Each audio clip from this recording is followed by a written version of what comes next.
सहनावतु सहनौ भुनक्तु सह वीर्यं करवावहै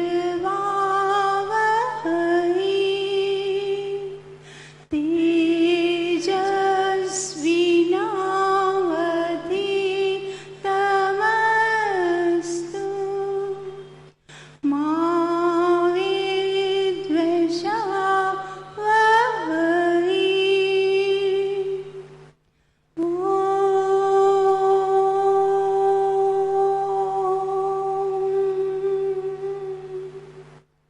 शांति शांति शांति।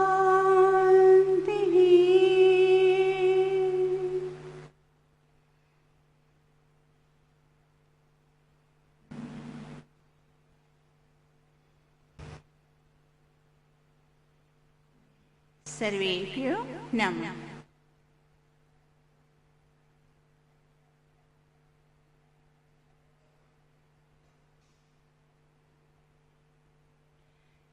तेरे नाम का सिमरन करके मेरे मन में सुख भर आया। तेरी कृपा को मैंने पाया, तेरी दया को मैंने पाया। तेरे नाम का सिमरन करके मेरे मन में सुख भर आया। दुनिया की ठोकर खाकर जब कभी हुआ बेसहारा, ना पाकर अपना कोई जब मैंने तुम्हें पुकारा। हे नाथ मेरे सिर ऊपर तूने अमृत बरसाया। तेरे नाम का सिमरन करके मेरे मन में सुख भर आया। तू संग में था नित मेरे, ये नैना देख न पाए। चंचल माया के रंग में ये नैन रहे लिपटाए। मैं जितनी बार गिरा हूँ, तूने पग पग मुझे उठाया। तेरे नाम का सिमरन करके मेरे मन में सुख भर आया। भव सागर की लहरों में भटकी जब मेरी नैया, तट छूना भी मुश्किल था।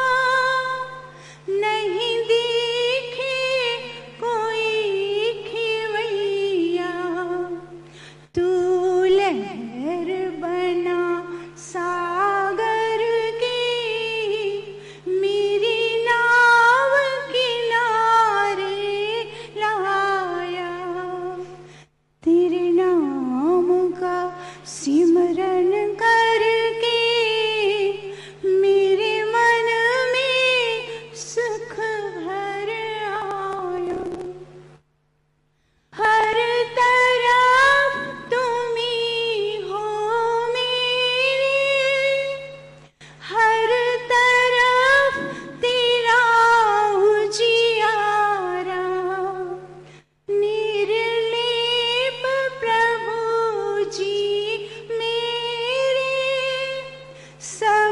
जगत तुम्ही ने धारा, तेरी शरण में आकर दाता, तेरा तुझ ही को चढ़ाया। तेरे नाम का सिमरन करके मेरे मन में सुख भर आया। तेरी कृपा को मैंने पाया, तेरी दया को मैंने पाया।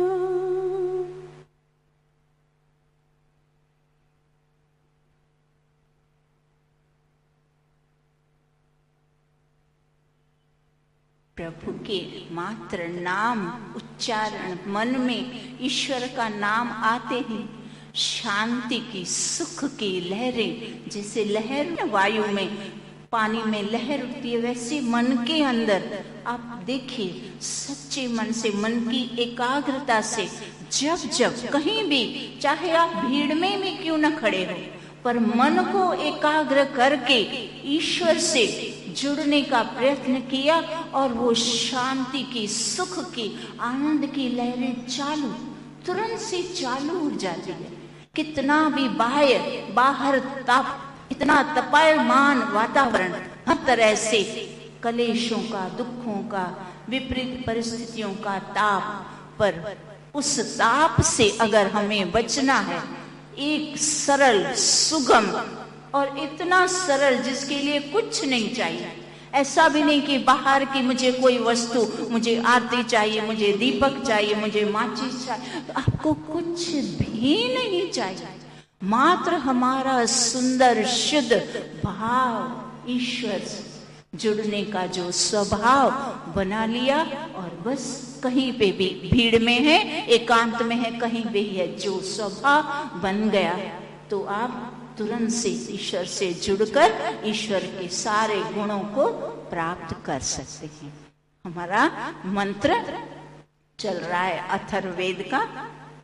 ओम सत्येन लभ्यस्तपसा हि एष आत्मा सम्यक् ज्ञानेन ब्रह्मचर्येण नित्यम् अन्तः शरीरे ज्योतिर्मयो हि शुभ्रो यं पश्यन्ति यत् क्षीण दोषः। अथर्ववेद का यह मंत्र, और इसी मंत्र को, अथर्ववेद के बहुत सारे मंत्रों को मुंडक उपनिषद में अंगी ऋषि, महर्षि ने उसको विस्तार पूर्वक समझाया है। तो सर्वप्रथम क्या बताते हैं? ईश्वर से जुड़ने का, ईश्वर की प्राप्ति का सही उपाय मंत्र में बताते हैं। तो क्या बताते हैं? सत्येन, सत्य, सत्य मार्ग में, सत्य कहते हैं ना, सत्य मार्ग पे चलना। तो सत्य मार्ग पे चलने का तात्पर्य क्या होता है? कि सारे के सारे सद्गुणों के साथ चलना। सत्य मार्ग और कुमार्ग, इस संसार में दो प्रकार के मार्ग हैं, सत्य मार्ग और असत्य मार्ग, जिसको कुमार्ग भी कहते हैं। श्रेय मार्ग, जिसको ऋषियों ने और अधिकता से समझाया, श्रेय मार्ग और प्रिय मार्ग। तो श्रेय मार्ग का तात्पर्य है आध्यात्मिक मार्ग, सत्य मार्ग, और प्रिय मार्ग का तात्पर्य अर्थ है कि असत्य मार्ग, कुमार्ग और भौतिक लौकिक मार्ग। जो आध्यात्मिक मार्ग, अब व्यक्ति के समक्ष दो मार्ग दिखते हैं, प्रत्येक मानव को दो मार्ग दिखेंगे, राह से निकलेगा तो दो मार्ग निकले, एक इधर जा रहा है, एक इधर जा रहा है। अब ये प्रत्येक व्यक्ति की अपनी बुद्धि पे निर्भर करता है, अपने ज्ञान के ऊपर, अपने संस्कारों के ऊपर निर्भर करता है कि वो कौन सा मार्ग चुने। जो बुद्धिमान मानव होते हैं वो श्रेय मार्ग को चुनते हैं, निर्णय ले लेते हैं, नहीं, हमें सत्य मार्ग पर ही पूरे जीवन की यात्रा मात्र सत्य मार्ग पर चलकर, चाहे कितनी भी कठिनाई आए कोई बात नहीं, उसमें क्या हो गया, जितनी भी कठिनाइयां आएंगी आने दो, कठिनाइयों का सामना करेंगे ईश्वर की शक्ति से, ईश्वर के बल से। और एक बात ध्यान दीजिएगा, जो व्यक्ति सत्य मार्ग पे चलता है उसको ईश्वर का पूरा पूरा, डायरेक्ट भी बोल दो इनडायरेक्ट भी बोल दो, उसका पूरा ध्यान, उसकी सुरक्षा कवच उसके साथ है। छोटी मोटी कठिनाइयां आती है कोई बात नहीं, कठिनाइयां किसको नहीं आती, और ये मानव जीवन है ही संघर्ष में। संघर्षों से क्यों घबराना, क्यों कठिनाइयों से डरना, कोई बात नहीं, मुश्किलें आती है आने दो, मुश्किलों का सामना सत्यता से, सतमार्ग पे चलकर उसका सामना हो ही जाता है। कोई ना कोई हल, कोई ना कोई उपाय अवश्य में निकल आता है, जिससे मानव अपनी यात्रा को अच्छी तरह से सुमार्ग से चला सकता है। तो क्या बता दिया, ईश्वर की प्राप्ति का प्रथम उपाय बताया, सत्य मार्ग को पकड़ना। अनेक प्रकार की विपरीत परिस्थितियों का बुद्धिमता से, सहन शक्ति से, तप से, ज्ञान से, देखिए यहाँ इस मंत्र में वो ही एक दूसरे से जो गुण है वो एक दूसरे से जुड़े हुए हैं, आधारित हैं एक दूसरे के ऊपर। जैसे सत्य, फिर तप, जो सत्य मार्ग पे चलता है वो ही तप कर सकता है, और जो तप वो ही कर सकता है, तपस्वी वही होता है जो सत्य मार्ग पे चलता है। जिन्होंने लौकिक मार्ग को चुन लिया वो क्या खाक तप करेंगे? नहीं नहीं, मंदिर में दर्शन हो गया 2 मिनट, चलो हो गई आरती हो गई, चलो चलो चलो, ये काम वो काम वो काम, सारा दिन वही करना है, उसी में उलझे रहते हैं और मस्त रहते हैं बिंदास। बस वो समझते हैं हमने सब कुछ कर लिया। तो इस तरह से निर्णय लेना हमारा स्वयं का कर्तव्य है, और उन गुणों को हमें क्रम में बता दिया। प्रथम क्रम बताया सत्य, तो सत्य मार्ग से हमें हमेशा उसी पे चलना और दृढ़ता से उसी पे टिके रहना। सत्येन लभ्यस, लभ्यस अर्थात लभ्य, लभ्य अर्थात प्राप्त करना, ईश्वर की प्राप्ति, ईश्वर को उपलब्ध करना। सत्येन लभ्यस तपस्या, तप से मिलता है। तो शारीरिक तप, शारीरिक तप के अंतर्गत क्या बता दिया कि ये जो इंद्रियां और मन है वो हमेशा संसार के विषयों के पीछे भागती रहती हैं, और उनको, उन इंद्रियों को संसार के विषयों से, मन को संसार के विषयों से नियंत्रण में, उन जो भी वेग उठते हैं विषयों के वेग, उन वेगों को रोकने का नाम तप है। उन वेगों को रोकना है। क्षणिक जो वेग उठते हैं उन वेगों को रोक दीजिए, ये मानसिक तपस्या है। मन को सदा प्रसन्न रखना, शांत, आनंद, सच्चित आनंद, जैसे परमात्मा कैसे आनंदमय, कभी भी अंदर कलेश आने नहीं देना, ये तप है। ये सारे आंतरिक तप हमें करने हैं। मन के अंदर किसी के प्रति वैर भाव ना, नहीं, नो एंट्री, आने नहीं देना, ये तपस्या है। किसी के प्रति वैर भाव ना हो, ईर्ष्या ना हो, घृणा नहीं, नफरत नहीं, झूठ नहीं, छल कपट अन्याय, इन चीजों से मन को, मन का जो साधन है उस मन के साधन को, पात्र को इन चीजों से बचाए रखना, ये तप है। इस प्रकार का हमें तप हमेशा करना है। सत्य मार्ग पे चलने वाले को ये सारे तप अवश्य में करने पड़ेंगे। जब तक तप नहीं, सत्य मार्ग नहीं कहलाएगा, और तप के बिना ईश्वर की प्राप्ति नहीं होती। बाह्य तप नहीं चाहिए। लोग बाह्य तप समझते हैं कि ईश्वर की प्राप्ति के लिए अग्नि का चारों ओर अग्नि गरम गरम कर दें, एक पैर खड़ा कर दें, एक पैर अग्नि में डाल दें, क्या पता उलुल जुलुल उल्टी सीधी चीजों से लोगों ने इस प्रकार उसको तप का नाम दिया। पर हमारे वेदों ने स्पष्ट बताया तप मात्र और मात्र मानसिक, शारीरिक तप है शरीर को स्वस्थ रखना। जैसे आज का अभी ये जो माहौल चल रहा है, आज थोड़े 5 मिनट उसकी चर्चा कर देते हैं। तो जैसे अभी ये सारा दहशत फैल गई है, प्रत्येक पढ़े या अनपढ़ सबके मन के अंदर कि कोरोना कोरोना कोरोना, तो आप ध्यान दीजिएगा, ये जो अमेरिका के बड़े बड़े डॉक्टर्स और इंग्लैंड के डॉक्टर्स का मैसेज है वो क्लियर, मैं आपको लिटरली मैसेज पढ़ के सुनाती हूँ। उस मैसेज में पता है क्या लिखा है कि ये जो कुछ बड़े देश हैं वो लोग जानबूझ के ये कृत्रिम वायरस बनाया है और अर्थतंत्र दूसरे देशों का बिगाड़ना चाहते हैं, उनको आर्थिक स्वतंत्र नहीं रहने देना चाहते, कमजोर निर्बल करना चाहते हैं और हम पे आधारित हो जाएं, हम आगे आए, वो देश पीछे जाएं। ये सारी बनी बनाई हुई जिसको षड्यंत्र चल रहा है। अब आप बताएं क्या किया जाए। और वैसे वास्तव में देखिए वायरस तो है पर ये एक सामान्य फ्लू है। जैसे फ्लू कैसे था, हमेशा ये बारिश की सीजन में सर्दियों में फ्लू हो जाता है और आप देखना फ्लू की कभी कोई एंटीबायोटिक दवा नहीं होती।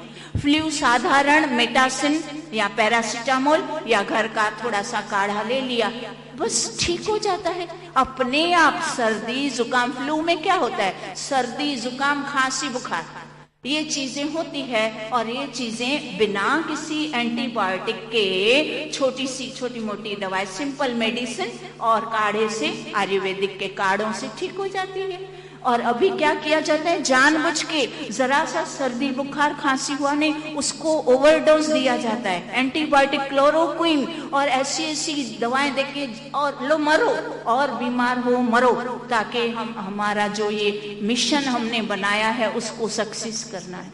अब बताएं ऐसे कुछ चक्र चल रहे हैं। अब इसका तात्पर्य ये नहीं कि हमें असावधान होना है, सावधानी तो बरतनी है, ध्यान रखना है पर डरना नहीं, कुछ चक्रों में इनके फंसना नहीं। कभी भी सर्दी जुकाम बुखार आ जाए किसी डॉक्टर के पास जाना नहीं, भूल से भी जाना नहीं। अपने आप ज्यादा बुखार लगी मेटासिन की टैबलेट ले लो या काढ़ा पी लो, 3-4 बार काढ़ा पियो, गर्म पानी पियो, गरम मूंग का सूप बना के पियो। देखो ये चुटकियों में सर्दी जुकाम दूर हो मिट जाता है। थोड़ी सहन शक्ति बढ़ाए, इम्यूनिटी, जो बार बार कहते हैं कि इम्यूनिटी का अर्थ क्या है, रोग प्रतिकारक शक्ति। तो रोग प्रतिकारक शक्ति अर्थात हमारे अंदर जो शक्ति अधिक होगी तो रोगों के जो जर्म्स है, कीटाणु है, उसको मार डालेंगे।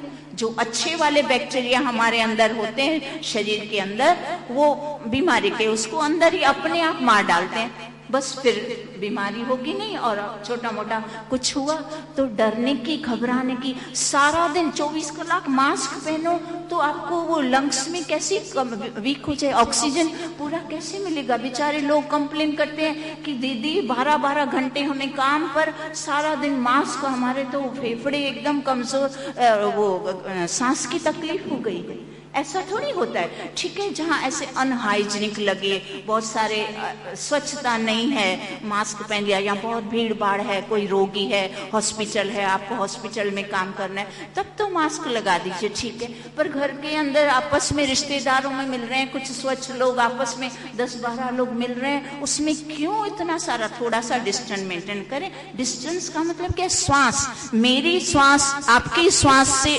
टकरानी नहीं चाहिए। 2 गज की दूरी का तात्पर्य इतना ही है कि एक दूसरे की श्वास से ना मिले, क्योंकि हर एक की इम्यूनिटी अपनी होती है। तो वो थोड़ा सा कहीं भी संक्रमण, जिसको इन्फेक्शन कहते हैं, तो वैसे भी आप देखिए चेपी रोग, जिसको सर्दी जुकाम क्या होता है, घर में एक को जुकाम होता है तो दूसरे को नहीं हो जाता, तो ये चेपी रोग है, तो चेप लग जाता है। तो एक दूसरे का चेप ना लगे इसके लिए थोड़ी दूरी बनाए रखना। तो वो किससे, जिसको हुआ है, जिसको नहीं हुआ है, स्वस्थ है, फिर भी इतना डरना, दहशत फैलाना, भयभीत होना, ये सारी चीजें, उससे क्या होता है, हमारे ऊपर से आत्मशक्ति कम हो जाती है, शारीरिक शक्ति ऊपर कम हो जाएगी। हमें तो बढ़ानी है, तो भय से तो और कम हो जाएगी। तो भयभीत नहीं होना, बिल्कुल भयभीत नहीं होना। ये कोरोना कोई बहुत बड़ा हुआ नहीं है, सामान्य सा एक फ्लू है, तो फ्लू को होने न देना जितना हो सके। अब सर्दी जुकाम बुखार पता है ये सीजनल, जब सीजन, ऋतु सिंधु हमारे वेद में पहले से बता दिया, ये लोग अभी बता रहे हैं, वेद ने तो पहले से बता दिया था कि जब जब ऋतु संधि होती है, एक ऋतु जाती है दूसरी आती है, तब ये सारी बीमारियां कमजोर लोगों को तुरंत हो जाती है। जिसका इम्यूनिटी पावर कम है, कमजोर है, उसको तुरंत आके घेर लेती है सर्दी जुकाम बुखार, ये तुरंत उनको हो जाता है। पर जो ध्यान रखते हैं, सावधानी रखते हैं, शरीर को स्वस्थ रखते हैं, 12 ही महीना प्राणायाम, कसरत और गर्म खाना, सात्विक भोजन, जो इस तरह के ध्यान रखते हैं, नियमित प्रतिदिन समय से सोना, समय से उठना, अर्थात आहार और विहार दोनों आपका ठीक है। फिर चाहे कुछ भी हो, ऋतु बदले तो भी आप देखना, कुछ लोगों को कभी कुछ नहीं होता, ना हमें कोई फर्क नहीं पड़ता, चाहे ऋतु बदले चाहे ना बदले। तो इस तरह से हमें, और काढ़ा, अब मैं एक काढ़ा, आज 3 प्रकार के काढ़े बताऊंगी। एक काढ़ा होता है जिसको कहते हैं, अंग्रेज लोग भी पीते हैं, सारा पूरे विश्व में फेमस है, जिसको कहते हैं लेमन टी। उन लोगों ने लेमन टी रखा है नाम।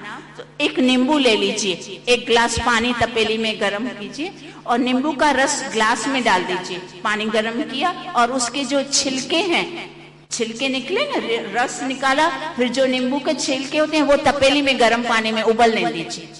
5-10 मिनट वो उबल जाए, उसका सारा छिलकों का जो कस है ना वो पानी में आना चाहिए। फिर आप उसको जो एकदम से छिलके उबल जाए, वो पानी, नींबू का जो रस निकाला था जिस गिलास में, उसमें वो पानी डाल दीजिए, घोल के पी जाइए लेमन। इतनी जबरदस्त इम्यूनिटी बढ़ती है इसमें, क्योंकि वो जो नींबू का छिलका है ना, उसमें नींबू के रस से भी अधिक रोग प्रतिकारक शक्ति है। वो थोड़ा बिटर होता है, आप देखना, माताओं को पता होगा, जो ज्यादा दबा दबा के निकालते हैं तो थोड़ा फिर कड़वापन आता है कि नहीं? फिर खट्टापन नहीं आता, फिर कड़वापन आता है। रस में खटाश होती है और छिलके में कड़वापन होता है। तो वो जो कड़वापन है वो इतने सारा लाभदायक होता है, आपको जिंदगी भर डायबिटीज नहीं आएगा। आप ये छिलके वाला पानी नींबू का उपयोग कीजिए, जो कभी डायबिटीज आए हमेशा पीते रहिए। सुबह खाली पेट 1 कप पी लिया, क्या तकलीफ है? कोई ज्यादा मुश्किल काम, कोई पैसे वाली महंगा या कुछ ज्यादा मुश्किल तो है? नींबू को उबालकर पी लीजिए छिलके से। फिर 1 घंटे के बाद जब नाश्ता या कुछ आपको करना है, फिर दूसरा जिसको अभी ज्यादा प्रचलित किया है गवर्नमेंट ने भी, वो अच्छी बात है, बहुत अच्छा, आयुर्वेदिक आयुष काढ़ा, जिसका नाम आयुष काढ़ा। तो वो कैसे बनाना? एकदम सरल। 4 पत्ती तुलसी, 1 चुटकी सूंठ पाउडर, 1 चुटकी दालचीनी पाउडर, सिनोमिन जिसको कहते हैं, दालचीनी वो लोग भोजन में गरम मसालों में उपयोग करते हैं, वो पीसकर 1 चुटकी, वो 1 चुटकी दालचीनी पाउडर, 1 चुटकी सूंठ पाउडर, आधी चुटकी काली मिर्च पाउडर, बस 4 चीज हुई। तुलसी पत्ते मात्र 4। वो पता है क्यों? तुलसी बहुत गर्म है और हमारे वहाँ गर्मी बहुत ज्यादा है, तो अधिक तुलसी का सेवन करने से, प्रतिदिन पीना है तो फिर ये अलाइयाँ और दूसरी रिएक्शन होगा, क्योंकि तुलसी बहुत गर्मी है। इंडिया में गर्मी बहुत है, वहाँ उन लोगों को हम बताते हैं आप 15-20 पत्ते आराम से डाल के पी, क्योंकि वहाँ ठंड है। तो यहाँ अपने वहाँ गर्मी है, इसीलिए मात्र 4 पत्ते, और ये इतना 1 कप पानी में डालिए, उबालिए, छानिए, और अंदर आप 2-4 फिर नींबू के रस भी 2 बूंदे डाल सकते हैं, तो टेस्ट हो जाएगा। थोड़ा सा गुड़ चाहे तो डाल सकते हैं, चाहे आपके पास मुनक्का द्राक्ष है या काली द्राक्ष है तो उबलते वक्त वो भी थोड़ी सी डाल दीजिए, तो गुड़ डालने की आवश्यकता नहीं रहेगी। नेचुरल जो मिठास है वो, और थोड़ी सी शक्ति भी आ जाएगी। बस इस तरह से वो छान के पी जाए, तो इसको कहते हैं आयुष काढ़ा। आयुष जिसका नाम है, आयुष बढ़ाना, हमेशा स्वस्थ रखना, कभी भी आपको कोई रोग नहीं आएगा। इतनी रोग प्रतिकारक शक्ति बढ़ती है। ये सारी औषधियां ईश्वर ने पहले से बना दी। ये सूंठ है, दालचीनी क्या अभी आज बनी है क्या? ये प्रथम पहले से है। तुलसी, अदरक, इन चीजों का सेवन तो ईश्वर ने हमें वेदों में पहले से, आयुर्वेदिक में बता दिया कि ये सारा का सारा आप प्रतिदिन करो तो कभी कोई भी रोग नहीं आएगा। फिर तीसरा काढ़ा क्या बताया है? 1 चम्मच सौंफ और 1 चम्मच मेथी दाना, बस इस 2 को ग्लास भर पानी में उबलने दीजिए। स्लो पे गैस रख दीजिए। जब आधा हो जाए पानी, पूरा कस उसमें आ जाए, छान के पी जाए। कभी भी इससे क्या होता है? सौंफ और मेथी दाने से इंसुलिन बढ़ता है। डायबिटीज क्यों होता है? जब शरीर के, जो हमारा शरीर है, इंसुलिन बनाना बंद कर देता है, तो वो जो सारा शुगर है वो पूरे ब्लड में फैल जाता है, और डायबिटीज मतलब बहुत सारी बुरे से बुरी बीमारी। डायबिटीज क्या है? दीमक की तरह। जैसे दीमक कैसे पूरे घर को खोखला बना देता है। तो डायबिटीज क्या करती है? पूरे बॉडी को खोखला बनाती है। आंखों की ज्योति प्रत्येक एक एक अंग प्रत्यंग को हानि पहुंचाती है। तो डायबिटीज से बचने के लिए इतने छोटे छोटे उपाय, कभी आपको दवाई लेने की आवश्यकता ही नहीं पड़ेगी। पर आप बोले 2 दिन पिया बस फिर नहीं किया तो नहीं, इसको हमेशा प्रतिदिन 6-12 महीना तो आप करके देखिए, इतना सुंदर परिणाम, शक्ति, लिटरली आपको लगेगा कितना मैं फुर्त हूं, मेरे अंदर से सारे बॉडी से टॉक्सिन, जो विषैले पदार्थ हैं, हम क्या पता क्या खाते रहते हैं, पीते रहते हैं, वायु से, पानी से, अशुद्धता भोजन में आती रहती है, तो वो सारी अशुद्धता निकालने के ये सारे के सारे इतने सुंदर हमारी औषधियां, जिसको आप औषधि बोल दो और औषधि ना बोलो तो हमारे किचन में ये सारी, किचन में माताओं को पता है ये सब चीजें हम उपयोग करते हैं भोजन में, तो इनको काढ़ों की तरह उपयोग कीजिए, कुछ भी नहीं होगा। स्वच्छता, अपना टॉवेल अलग, साबुन अलग, ब्रश अलग, जितना उसे किसी का कुछ यूज नहीं करना, ये पहले से था, ये प्रचलित में नहीं था। लोग, मैं देखती थी एक नहा के आया वही टॉवेल, दूसरा जा रहा है, तीसरा जा रहा है, ये क्या तरीका है? अब इतनी अज्ञान, अब एक ही टॉवेल से सारा घर नहा के आ गया, एक ही साबुन से सब लोग नहा के आ गए, तो ये अनहाइजीनिक, ये बात ठीक नहीं है। ये अभी कोरोना से इसका कोई लेना देना नहीं, ये वैसे भी ठीक बातें नहीं है। सबको टॉवेल अपना अलग, साबुन अलग, सब कुछ, स्वच्छता तो बरतनी चाहिए ना, सबका शरीर की बॉडी, इम्यूनिटी सब कुछ अलग, और क्या पता मजा भी नहीं आता, दूसरे का टॉवेल हम कैसे, दूसरे का नैपकिन, कुछ भी, ये सारी चीजें पर्सनल, व्यक्तिगत, ये इतना ज्ञान सबके अंदर होना चाहिए। कोई बोले हमारे पास कहाँ पैसा, इसमें कोई ज्यादा पैसे की कहाँ खर्च होती है, एक ही टॉवेल यूज करोगे तो जल्दी फट जाएगा, सबका अलग अलग होगा तो कितने वर्षों तक चलेगा ना, बात तो एक ही हो जाएगी, और ऊपर से अच्छा भी रहेगा। सब अपना स्वच्छ, अपना अपना स्वयं धो, इतना भी सिखाने का, सब अपना कार्य, अपना टॉवेल अपना, ये सब खुद करो, संभालो। तो ये छोटी छोटी बातों का हमें ध्यान रखने से हम बीमारी से मुक्त रहेंगे, दूर रहेंगे। डरना घबराना नहीं, ऐसा नहीं इससे नहीं मिलना, उससे नहीं मिलना, सत्संग नहीं जाना, सब कुछ छोड़ छाड़ के छोटा मोटा जो थोड़ा कार्य भी करते थे धन कमाने का, रोजी रोटी कैसे चलेगी, बस डर के बैठ जाए, नहीं नहीं नहीं जाना, कोरोना हो जाएगा, कुछ नहीं होता, काय का कोरोना हो जाएगा। मैंने ऐसे भी लोग देखे हैं जो अभी कोरोना की वजह से बिजनेस पलट दिया। एक कल 2 दिन पहले ही एक माता ने बताया, मेरे बेटे ने तो दीदी 1 दिन बंद नहीं किया, वो ऑफिसर से जाके कार्ड बनवा के आया, 1 दिन घर में नहीं बैठा, और उसने क्या किया, ये मास्क की फैक्ट्री बना दी, मास्क बनाने की फैक्ट्री लगा दी, और ये जो सैनिटाइजर होता है ना, बोले घर में बंगलों में जाके वो भी शुरू कर दिया। बोलो जो वैसे कम कमाता था अभी और चौगुना कमाने लगा। तो इस तरह से लोग जो अवसरवादी, बुद्धिशाली, पैसा कमाने की जिनको बुद्धि है, देखो ऐसा ऐसा भी करते हैं। तो बोले इतना हमारे पास तो पैसे ही पैसे, कोई 1 दिन भी हमारे घर कोई घर नहीं बैठा, और कहाँ देखो कुछ किसी को हुआ है, ये बेकार में डर ऐसा इतना डरना नहीं।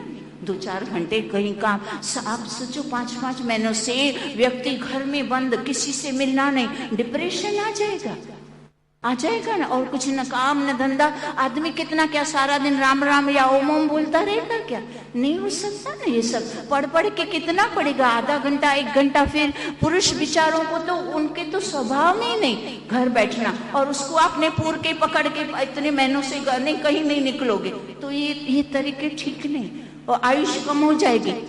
बेचारा जो 10 साल जीने वाला होगा तो मात्र 5 जीजिएगा, मैं सच कहती हूँ, ये वेद कह रहा है। इस तरह से डरना नहीं, घबराना नहीं, सावधानी बरत के कार्य करो।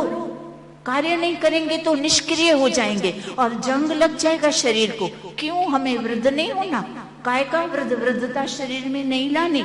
हिम्मत, आत्मबल बढ़ाइए और मन में पॉजिटिव, हमेशा एक ही बात पॉजिटिव, सकारात्मक। मुझे कुछ नहीं हो सकता, मैं सब ठीक ठाक, सब स्वच्छता बरतता हूँ, मैं अच्छा खाता पीता हूँ, मुझे कुछ नहीं होगा।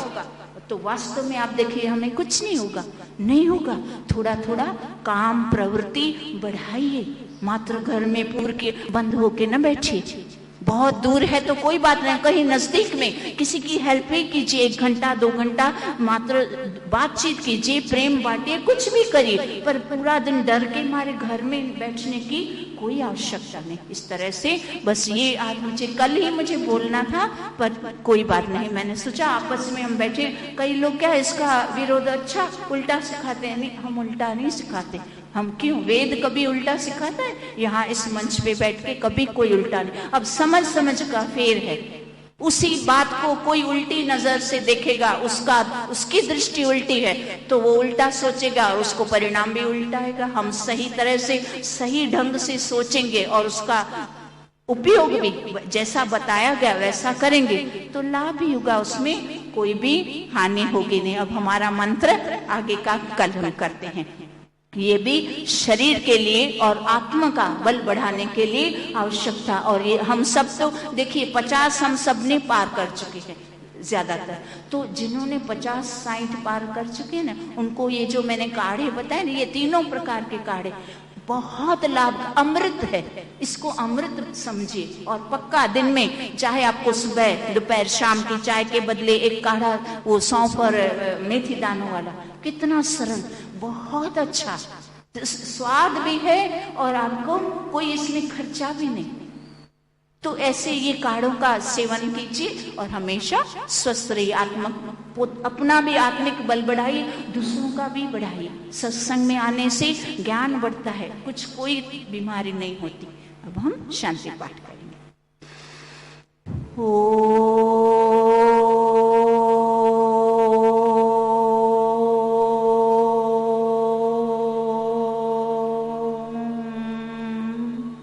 ध्यो शान्तिरन्तरिक्षं शान्ति पृथिवी शान्ति रापः शान्ति रौषधयः शान्ति वनस्पतयः शान्तिर्विश्वे देवा शान्ति ब्रह्म शान्ति सर्वं शान्ति शान्तिरेव शान्ति सा मा शान्तिरेधि।